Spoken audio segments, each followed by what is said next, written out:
হচ্ছে কিসের জন্য প্রেস ক্লাবে এসেছেন, কি প্রোগ্রাম চাচ্ছি?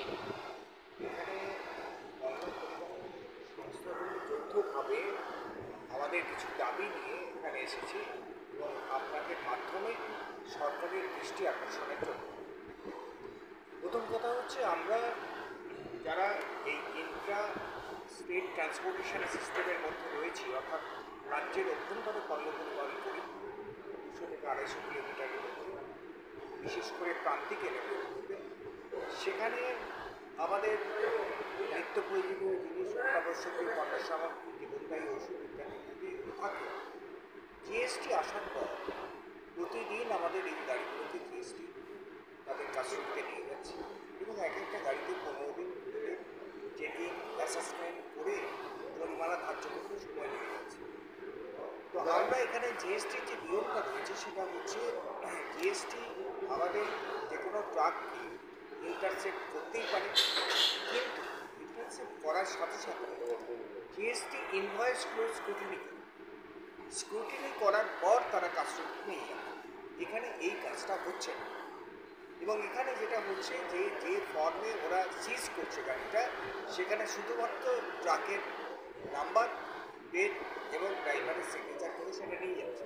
কিন্তু আমরা জানি ফর্ম 3-তে যদি সিজ করে তাহলে সেখানে কতগুলো ট্যাক্স ইনভয়েস তারা সিজ করলো, নাম্বার অফ ট্যাক্স ইনভয়েস সেখানে উল্লেখ করতে হবে, এমনকি কনসাইনি এবং কনসাইনের নাম পর্যন্ত উল্লেখ করতে হবে, তবে একটা সিজার কমপ্লিট হবে। তো এইটা না করে খুব চটজলদি গাড়িকে নিয়ম না মেনে কাস্টডিতে নিয়ে যাচ্ছে জিএসটি কাস্টডি। এখানেই আমাদের আপত্তি। দ্বিতীয় আপত্তি যেটা সেটা হচ্ছে একটা গাড়িকে চেকিং অ্যাসেসমেন্ট এবং করে জরিমানা ধার্য করতে এত সময় লাগছে যে আমাদের ব্যবসা ক্ষতিগ্রস্ত হয়ে যাচ্ছে। আমরা চাইছি 72 ঘন্টার মধ্যে এই কাজটা কমপ্লিট। এটাই 2 নম্বর বিষয় হচ্ছে যে আমরা এখানে দেখতে পাচ্ছি বাসে প্রতিদিন রাজ্যের অভ্যন্তরে এমনকি ভিন রাজ্যে টন টন পণ্য বাসে করে চলে যাচ্ছে, যেখানে অধিকাংশই জিএসটি ছাড়া এই পণ্যগুলো যাচ্ছে। ফলে সরকার তার রাজস্ব থেকে বঞ্চিত হচ্ছে এবং যে কোনো সময় একটা বড়সড় দুর্ঘটনায় যাত্রীদের প্রাণহানির আশঙ্কা থেকে যাচ্ছে। ফলে যে তৎপরতা পণ্যবাহী ট্রাকের ক্ষেত্রে জিএসটি ডিপার্টমেন্ট দেখাচ্ছে, সেই তৎপরতা বাসের জিএসটি ছাড়া যে মালগুলো চলে যাচ্ছে, সরকার যে তার রাজস্ব থেকে ক্ষতিগ্রস্ত হচ্ছে, সেই ব্যাপারে তাদের কোনো দৃষ্টিপাত নেই। আমরা বারংবার এই সমস্ত দপ্তরের আধিকারিকদের কাছে গেছি, তারা এই বিষয়ে কোনো সুরাহা দিতে পারেনি। এমনকি আমরা মোটর ভেহিকলস ডিপার্টমেন্টেও গেছি, সেখানেও বলেছি, তারা বলেছে যে হ্যাঁ আমাদের চেষ্টা করছি, কিন্তু তার চেষ্টার কোনো ফলপ্রসূ রেজাল্ট আমরা পাচ্ছি না।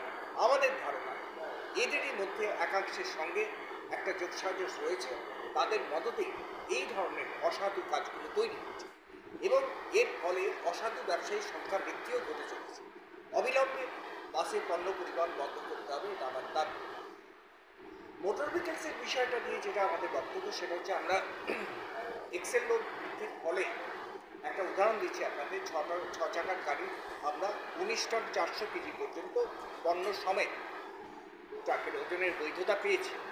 তো এবার এরা ওভারলোডের জন্য গাড়িগুলোকে আটক করছে।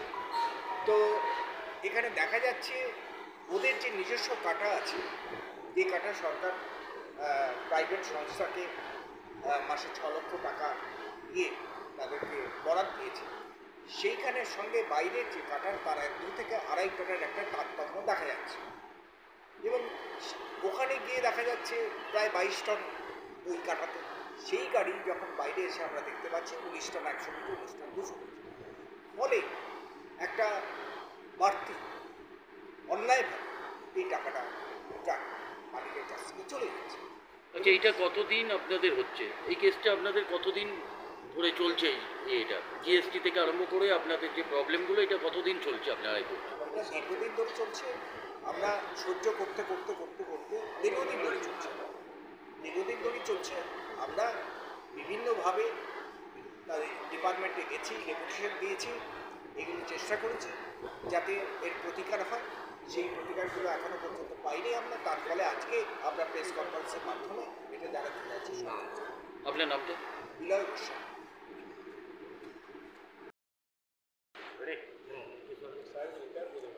যা যা হয়ে যা।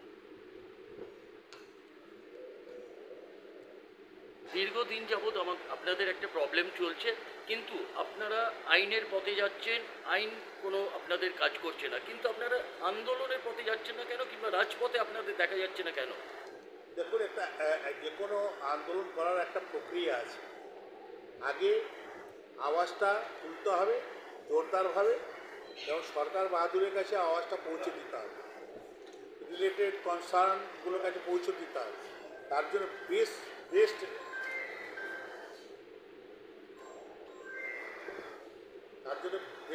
আমরা মনে করি প্ল্যাটফর্ম হলো আপনাদের এই সংবাদ মাধ্যমে আমরা জানি এটা দেয়। আইন আমাদের কথা শুনছে না তা নয়, আইনের দ্বারস্থ এখন আমরা হইনি। আমরা প্রক্রিয়াগুলো ফিল আপ করছি, আমরা সরকার বাহাদুরকে জানাচ্ছি, আমাদের সজল ঘোষ মহাশয়, বিলয় গোস্বামী, পিনাকি বিশ্বাস, সুজিত নন্দন, বিভিন্ন আমাদের অ্যাসোসিয়েট সবাইকে নিয়ে আমরা সবাইকে জানাচ্ছি। জানানোর পর একান্ত আমরা যদি না পারি তাহলে আমাদের আইনের ব্যবস্থা আমাদেরকে দিতে হবে। সবচেয়ে বড় একটা বিকরাল ব্যাপার হয়ে গেছে আমাদের, একটা বড় সমস্যা দাঁড়িয়ে জিএসটি ডিপার্টমেন্ট থেকে, জিএসটি অফিসার থেকে যে নিয়ম ধার্য করে দেওয়া হয়েছে কেন্দ্র সরকারের মাধ্যমে, রাজ্য সরকারের মাধ্যমে, সেটা ওনারা পালন করছেন না, ওনাদের স্ক্রুটনি করছেন না। ফর্ম ফিল আপ করে আমাদের গাড়িগুলোকে যেভাবে পাচ্ছেন নিয়ে যাচ্ছেন, এবং উনি যা ইচ্ছে তাই করছেন। এক একটা গাড়ি 15 দিন 20 দিন পড়ে থাকছে। বেলেঘাটা, আঙ্কুরহাটি, হাওড়া, ব্যারাকপুর, এই সমস্ত জায়গায় আমাদের গাড়িগুলো দিনের পর দিন পড়ছে, এবং আমাদের আর্থিক ক্ষতি হচ্ছে। তার জন্যে আমরা আজকে যে প্রেস করছি, এরপর যদি আমাদের কোনো সমস্যা না হয় না, আমরা আইনের দ্বারস্থ হব। তাহলে আপনারা কি আন্দোলনের পথে যাবেন না? আন্দোলন যেভাবে করতে আপনারা আন্দোলন- যেভাবে সরকারের প্রশাসনের নাকের ডগায় এরকম কাজ করছে, মাল নিয়ে যাচ্ছে প্রশাসনের, কিছু প্রশাসনের এতে তত্ত্বাবধানে, তো আপনারা কি মনে করছেন এইটা? তাহলে কি আপনার আইন কি আমরা আপনার মনে কাজে করি লাগবে? হাতটা না ভেঙে দিয়ে, হাতে একটু চুলকে দিয়ে যদি আমাদের কাজটা হয়ে যায়, একটু হাত ঘুরিয়ে দিলে কাজটা হয়, সেটা আমরা করার চেষ্টা করি। এখন এই মুহূর্তে যদি না পারি তো বাধ্য হয়ে হাত তো মোটকাতেই হবে। আন্দোলন, তীব্র আন্দোলন যেতে হবে, তার যে সজলগ্রস্ত আমাদের আছেই, আমরা সবাইকে নিয়ে আমরা করবো, তীব্র আন্দোলন করবো। কিন্তু এই মুহূর্তে আমরা চাইছি যেন সমস্যাটা আমাদের একটু মিটে যাক, একটু সুষ্ঠুভাবেই মিটে যাক। হ্যাঁ, সরকারের বিপক্ষে আমরা নই, সরকারের পক্ষেই আমরা। কিন্তু একটা কথা বলুন, যে বেআইনিভাবে এই বাসের উপরে যে পণ্য পরিবহন হচ্ছে, একটা দুর্ঘটনা ঘটে, একটা বাস যদি উল্টে যায়, ওতে যদি ঘটনা এটা না হোক, একটা মর্মান্তক কিছু মানুষের মৃত্যু যদি হয়, এর দায়িত্ব সরকারকে নিতেই হবে। পশ্চিমবাংলা মানুষের ক্ষতি আজকে প্রেস করছি, তারপরে আমরা আমাদের তীব্রতর বড় আমরা আন্দোলন মিছিল বা বাইকিংয়ের মাধ্যমে আমরা আন্দোলনটাকে এগিয়ে নিয়ে যাব, এবং তারপরে আমরা কোর্টের দ্বারস্থ হব। আপনার নামটা একটু আর দেখে নিন। Krishna Pratap Singh, chairman, transport owners coordination committee, পূর্ব পশ্চিম মেদিনীপুর ট্রান্সপোর্ট ওয়েলফেয়ার অ্যাসোসিয়েশন। আচ্ছা দাদা, এখনই বাজারে কি পজিশন আছে? অনেকগুলো তো চালাচ্ছে। এখন আন্তর্জাতিক বর্ডারগুলো একটু মানে শান্ত অবস্থায় আছে, কারণ আন্তর্জাতিক বর্ডার দিয়ে এখনো পর্যন্ত কিছু কিছু বর্ডার খুলেছে, ওপেন হয়েছে, এবং ওপেন হওয়াতে কিছু গাড়ি এক্সপোর্টও হচ্ছে। প্রত্যেক বর্ডার দিয়ে কিছু কিছু গাড়ি এক্সপোর্ট হচ্ছে। প্রত্যেক দিন বর্ডারে হিসাব মতো 300-350 গাড়ি এক্সপোর্ট হয়, কিন্তু সেই তুলনায় হিসাবে কম হচ্ছে, কিন্তু এক্সপোর্ট হচ্ছে। আর তার থেকে বড় কথা, আস্তে আস্তে বর্ডারে গাড়ি কমে এসছে, বা লোডিং পয়েন্ট থেকে লোডিং দেওয়া বন্ধ করে দিয়েছে পার্টি, যার জন্য গাড়ির সংখ্যা কমে গেছে। হ্যাঁ, আগামী দিনে যদি যখন বর্ডারে সুস্থ অবস্থা হবে, ল অ্যান্ড অর্ডার ঠিক হবে, তার পরবর্তীকালে চিন্তা ভাবনা করবে যে আন্তর্জাতিক বর্ডারগুলো দিয়ে কীভাবে বাংলাদেশে এক্সপোর্ট হচ্ছে, বা এক্সপোর্টের মাল কীভাবে লোডিং ফোডিং হবে, তখন সেই চিন্তা হবে। এতদিন পরে আপনাদের টনক কেন বললো যে প্রেস কনফারেন্স করে জানাতে হবে? দেখুন, টনক লোড়ার ব্যাপার নেই এটা, আর প্রেস কনফারেন্স করতেই হবে। প্রেস কনফারেন্স হচ্ছে যে ভারতবর্ষের 4টে চেয়ারের একটা খাম্বা হচ্ছে প্রেস। আমরা প্রেসের দ্বারায় মাননীয় মন্ত্রী, মাননীয় মুখ্যমন্ত্রী, মাননীয় সচিব মহাশয়কে জানাতে চাই যে আমাদের যে পণ্য পরিবহনের যে সমস্যা সারা পশ্চিমবঙ্গ জুড়ে চলছে, একদিকে পুলিশের জুলুম, অন্যদিকে এমভিআইয়ের জুলুম, অন্যদিকে বাসের উপরে অন্যায়ভাবে মাল লোড করে নিয়ে যাওয়া, অন্যদিকে আন্তর্জাতিক বর্ডার বন্ধ, পণ্য পরিষেবাটা চলবে কী করে? পণ্য পরিষেবা কমায় চলে গেছে, লোকে ইএমআই দিতে পারছে না, লোকে পেপার মেনটেন করতে পারছে না, লোকে ফ্যামিলি চালাতে পারছে না। আজকে যার জন্য বাধ্য হয়ে এই প্রেস কনফারেন্স ডাকা, সমস্যায় না পড়লে পরে আজকে সমস্যা যে অবস্থা হয়েছে, খুব জটিল সমস্যা হয়েছে। আগামী দিনে আমাদের পণ্য পরিবহন কীভাবে পরিষেবা আমরা দেব সেটা নিয়ে সন্দেহ জেগেই আছে।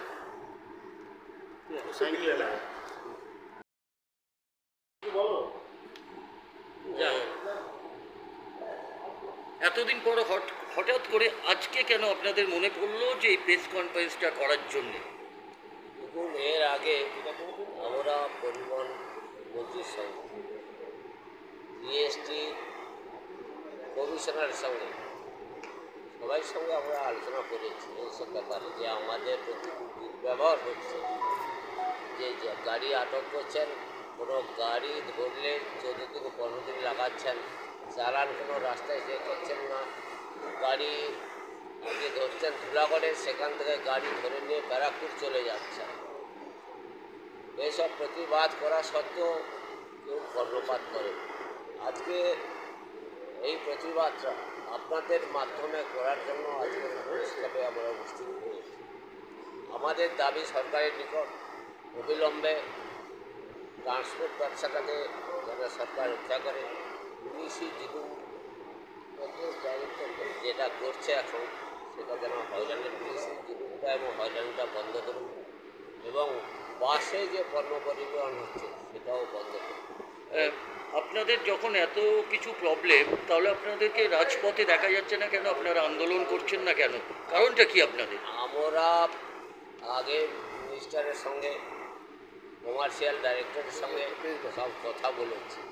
তারপরে আপনাদের মাধ্যমে আমরা সরকারকে জানাতে চাই, যদি এর কিছু প্রতিকার না হয় তখন আমরা বিকল্প ব্যবস্থা করবো, কীভাবে এটা রক্ষা করা যায় আমাদের ব্যবসা।